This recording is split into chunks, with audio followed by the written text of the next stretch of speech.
Coming up in this video, extrasensory perception types. This is part of our mediumship development training. So what is ESP, extrasensory perception? What is that? What does extrasensory perception even mean? And what are some different types? In this video, we're going to go into the meaning and definition with some examples and focus specifically on, I think, maybe one or we'll see. And if you have any questions as we go relating to the topic of this video, drop them in the comments. Drop them in the comments. And while that's going to be entertaining with some free, juicy information, we do have an offer at the end to take your metaphysical business from basic to bodacious, but only if it works for you. Watching live, give us a hashtag live tribe. And if you're watching on the replay, hashtag replay fam. Someday, I'm waiting for there to be some big light happening when you do that. Let's get into it. We're going to we're going to get a little nerdy today, just to let you know. Going to get nerdy because I'm white. Nerdy. He's already nerdy. So Weird Al. Russ, and I've got my Star Trek shirt on just to set them. So Russell Targ is a physicist. He did not have a TARDIS. Never mind. TARDIS. Okay. You said we were getting nerdy. I just flared my nostrils at you on camera. So Russell Targ is a physicist that worked for the CIA for about 23 years, I think. I don't have that exact number, with a team of physicists who trained abilities of psi, which is basically the study of psychic abilities. PSI. And side note, I see what I did there. Side note. That's anyway, it is also the 23rd letter of the Greek alphabet. But in order to solve cases, they studied psi as and then they developed the abilities to kind of a high level, and they had an incredibly high rate of success. And absolutely. So, these were not psychics. Okay. These were physicists. I know it's spelled similar, but they're different, who developed the techniques of psychic ability like remote viewing and telepathy, and actually found that it was really easy to do even for normal people. So when we see people repeat stuff other people said, like when I'm watching YouTube videos about people that are on both extremes of, is it real? I'm like, you do some research. Right. So I see people trying to be sciencey, like very sciencey, like there's no evidence, there's no studies, but there is. Pseudoscience. There is a lot of evidence and studies that physicists have done and parapsychologists that is out there. And so I see kind of a lot of these people on the YouTubes going, but there's no evidence. On the YouTube? Except for believers, but just the believers, like believers are all woogie fairy people, without ever actually using the scientific method themselves. I have to roll my eyes at that because when I was a kid in the 1970s, my parents would drop me off at the library, which was my favorite place. And I would grab every book that I could about what the heck was going on with these extrasensory things I was experiencing. My dad understood it. He was also a scientist and he worked for NASA. Right. So not a woojie mystical guy, but very mystical at the same time. So I find that the books on the shelf today, as you go to the library and on Amazon, are very different from the books that were there in the library at that time in the 70s. There were books, the more books about psi and psychic abilities were more about parapsychology, people that were doing studies, and they didn't have all the fluff that you find today. They were just a lot of studies and exercises and, graphs and stuff, which was more up my alley. And for those of you that live in Las Vegas, that old library now stands in the place where Zappo's backyard is downtown. So kind of fun. All right. Little side note.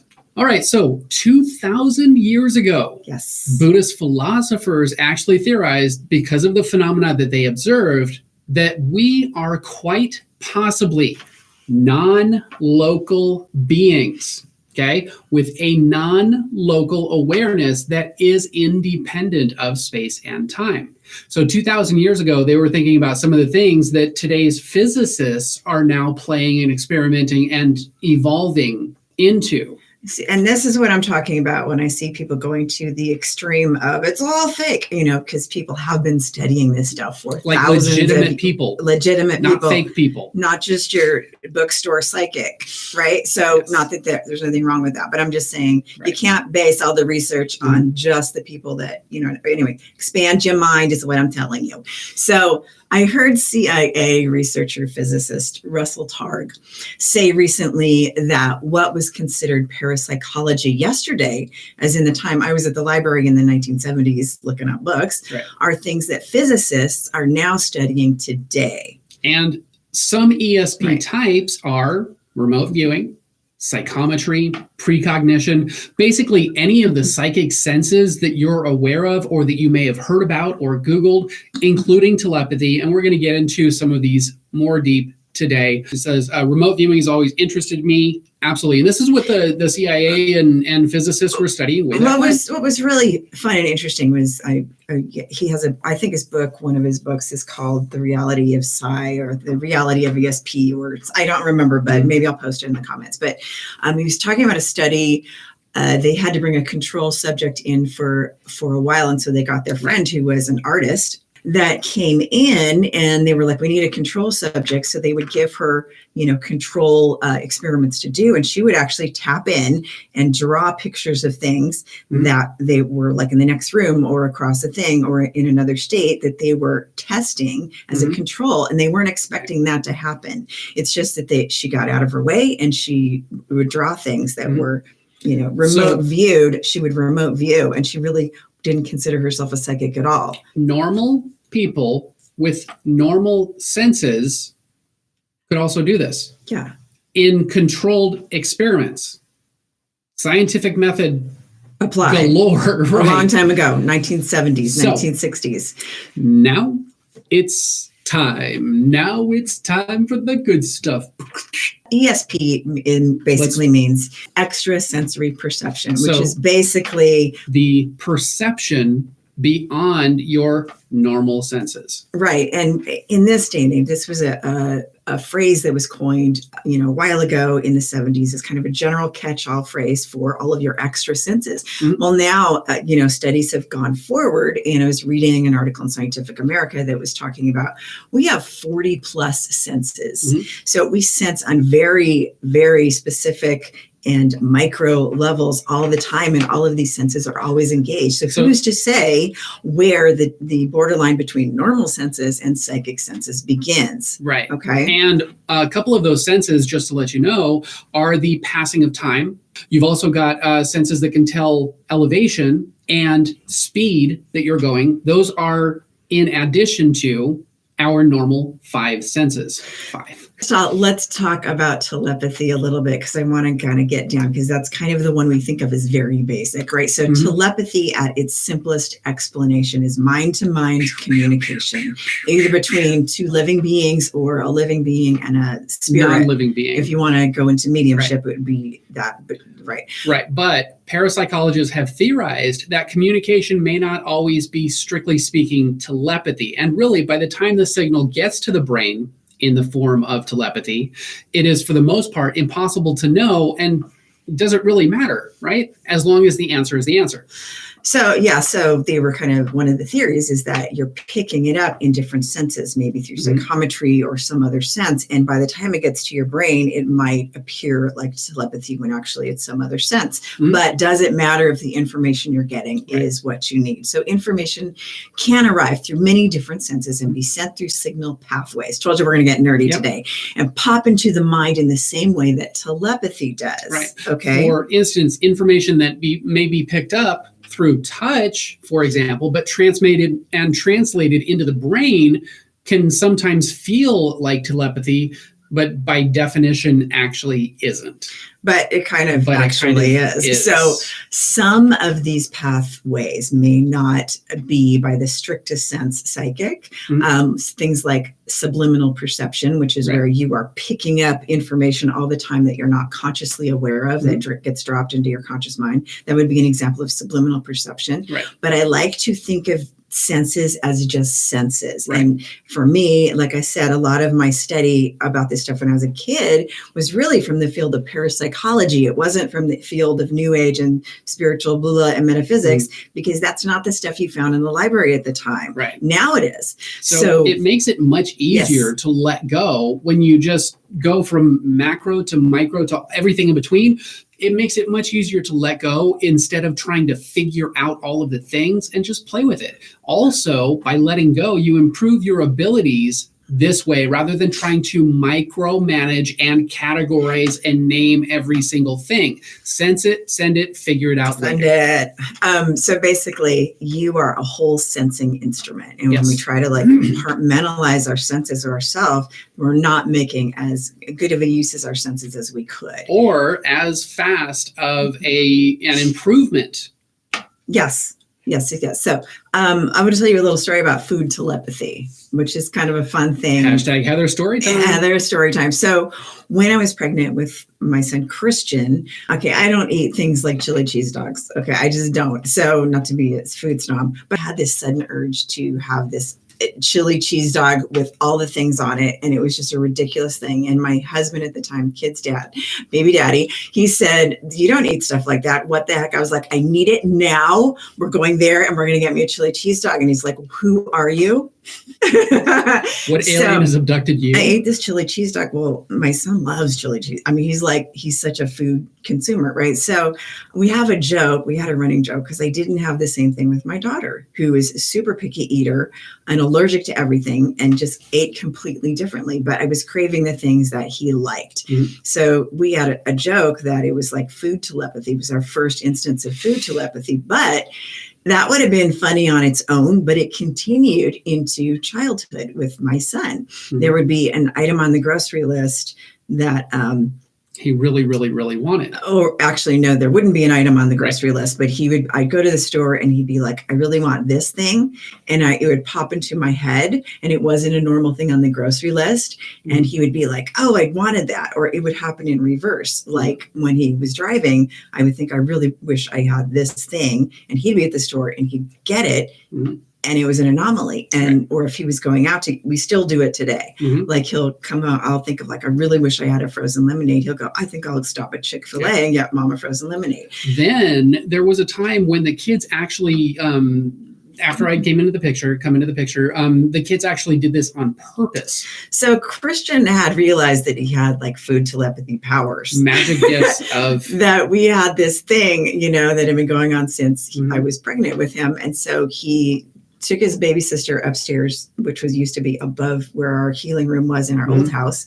And David and I were at work with a client in the room and the kids went, let's get them to take us to sushi after.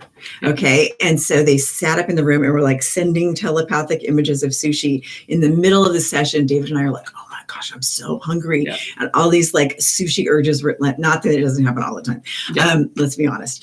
And so we got up and we're like, let's take the kids to sushi. Let's do it. So we took them out for dinner. It was like this overwhelming urge to take the kids out we walked up, we opened the door and they were still in the room and we announced our plan and they started laughing. Mm-hmm. And I went, what? They were like, we've been up here for the past hour sending you down signals to take us out. And they're like, let's go. So it was a really fun thing. And I do that to David every once in a while. Like I did it last week and I really wanted to go to Oishi, which is like our favorite one of our favorite sushi spots. One of our favorite sushi spots. And so I was like, Oishi. And he turned around and looked at me. I didn't say anything. And he goes, you want to go to Oishi? Yeah. My evil superpower. Get better dinners with mind powers. I'm just saying. I know I do. All I have to do is go. It's very real in this house. Yes. Second nerdy tip for Number the 2 day. Decision augmentation theory. Okay, so in the world of parapsychology, a current popular theory is that most ESP or extrasensory perception is actually precognition. Okay, and it kind of makes sense when you look at it from an animal instinct and subliminal primal awareness kind of perspective, from perception of the mind. It kind of makes sense. So D.Ht theory, decision. Or that theory. It's all about that theory. D.Ht theory is that we may obtain information through types of cognition, which are integrated non-consciously and amplifies decision-making. So the theory is that we receive this information on a non-conscious level that amplifies our decision-making, which could be in the positive or in the negative, just depending on an individual's mental and emotional maturity. So, of course, the goal would be then to achieve a better awareness and build a better bridge between that subconscious awareness and your conscious decision making, right?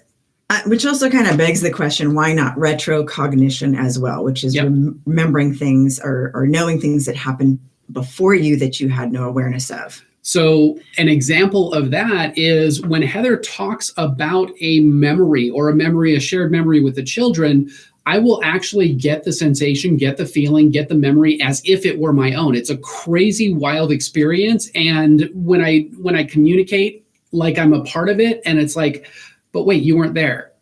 Well, I know I wasn't there, but it really feels in those moments, it really feels like I actually was.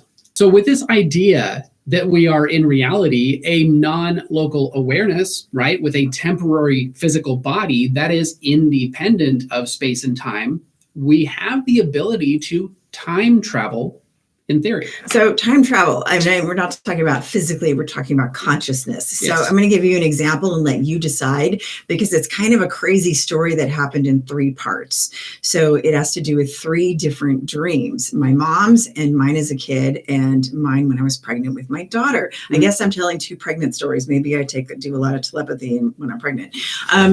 So the first one my mom told me about, and she said that she dreamed about me when she was like 45, had already had all her kids a while ago.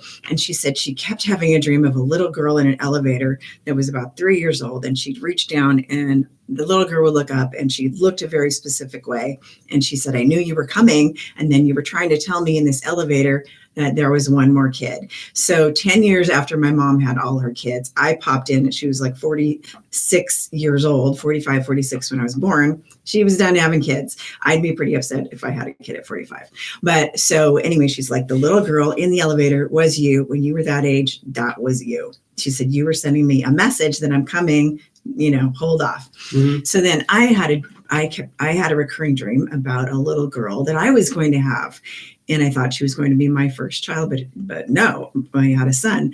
So this little girl had black hair and blue eyes and kind of fair skin. And I went, I guess I'm going to have a blue-eyed kid.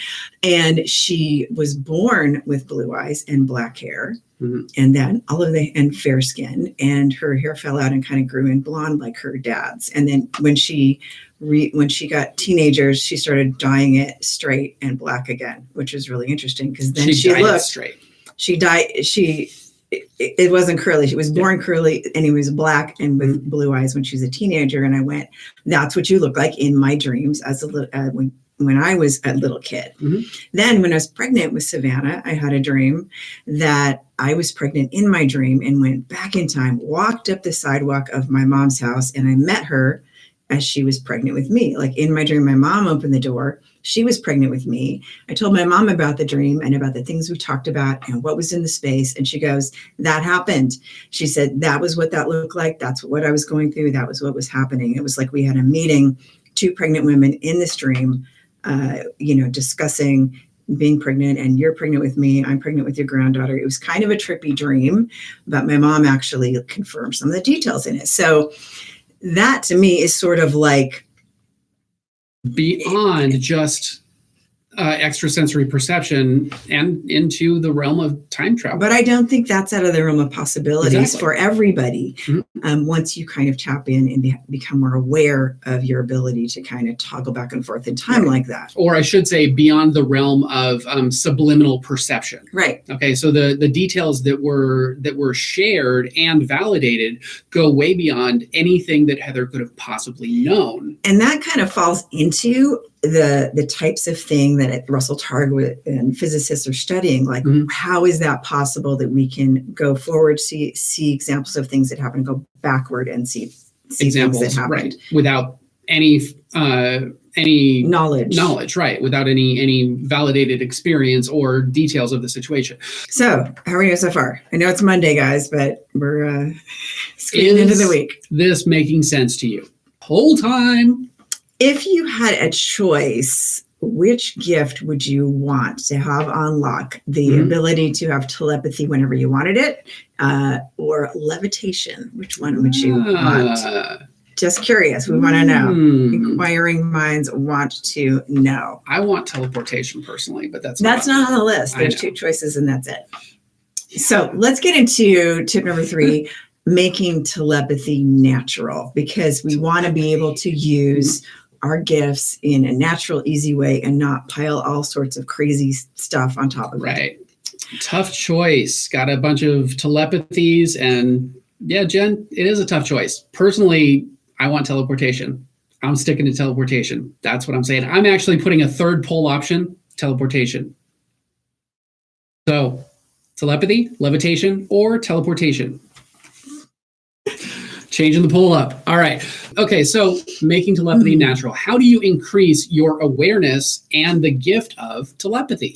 So, as the Buddhists kind of already told us 2,000 years ago, give up your desire to judge things and name things and just describe and observe what you sense. And I think that's, in a nutshell, the simplest way to do it. It's when we try to make sense of it before we're done receiving or observing the information, that it takes us in a whole different direction. Yeah, when you start going into your conscious, logical mind with things, you start closing off that bridge, okay? So this is not a new concept. This is not a new thing. This is not some new age philosophy, but this was said like Buddhist philosophers more than a few thousand, like 2,000 plus years ago. So it's not new. It's not new. And this is how that team of physicists that worked for the CIA achieved a really high level of accuracy in their remote viewing experiments. In that 23-ish years, that the CIA had that program, and they simply just got out of the way of the information. Absolutely. So once you strip away the extra fluff, all the BS out there, right? The temptation to name everything, the technique itself actually becomes very natural and very easy. One of the things that Russell Targ said that I thought was really interesting, that I kind of believe myself, because I think these are functions of our mind, said that extrasensory abilities are not this sacred thing that is all mystical. Yes, it's mystical and it's mysterious, but they're actually quite easy to access if you stop trying to name the thing, as the Buddhists kind of already figured out, right? There it is. Do the thing. There it is. And speaking of teleportation, a little side note on Buddhists or monks or anybody who has studied these kinds of things for a long period of time, working with their mind, building that bridge, is that there have been examples and stories of documented experiences where a Buddhist guru or a guru, I don't necessarily know if it was Buddhist specifically, but where the guru would basically go out to their student and show up almost as if they were in form. So that's kind of like an astral projection. That would be teleportation. Yeah, I guess so. It's not teleportation. Okay. Boom, I just said it. Teleportation. It's not really teleportation. No. It's astral projection. You've got to work with Scotty on that one. Star Trek has to be implemented. David's making things up. That's astral projection. That's your shirt. All right. So we want to know, are you more excited now that you have these tips? God. Have we cleared up some mysteries and busted some myths? It is a revolution. A revolution. We are fighting back against lost fairies and unicorns running amok, causing chaos and wreaking havoc. We do love them both, but sometimes they drink too much Love and Light, like David did in his coffee this morning, and puke rainbow frosting all over the carpet. We want to shout out one of our Zen heads, give some love back to B, who shared her experience with us on the Google machine recently. She says, I came into Zen Ed Academy from YouTube recently, and I have to say, I love your practical approach to psychic development, and I am improving faster than I thought possible. And bonus, I joined for the psychic training, but I'm loving the self-growth classes just as much. Thank you for providing a safe and loving space to learn. B. She's signed B.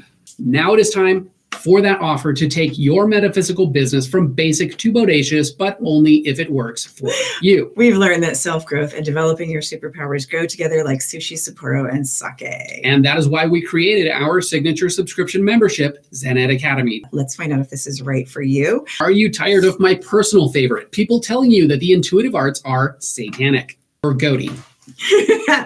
You're a goat. He's half goat. Are you tired of people telling you that light workers and healers are all crazy? Come on now. Are you ready for psychic and mediumship training that does not scare the crap out of you? If so, Zen.Ht Academy is the Rebel Beast. Rebel Beast. Gotta love the Rebel Beast. All the info down below. If you still have questions, send us a message on Facebook or a DM on IG at Zen Rose Garden. If you like this video, hit that like button 5 times. And if you have any questions, let us know in the comments below. That is where we get ideas for new videos. And for more mind hacking pro tips, be sure to subscribe and click that bell to turn notifications on, so you're the first to know when we drop a new video or go live. And we know that time is a valuable and precious resource, and the fact that you guys have chosen to spend that with us, we absolutely appreciate that. But most importantly, leveling up your skills, taking your life and your business to a whole new level, we absolutely honor and appreciate that even more. Thank you guys for watching, and we'll see you in the next video. See you in the next video.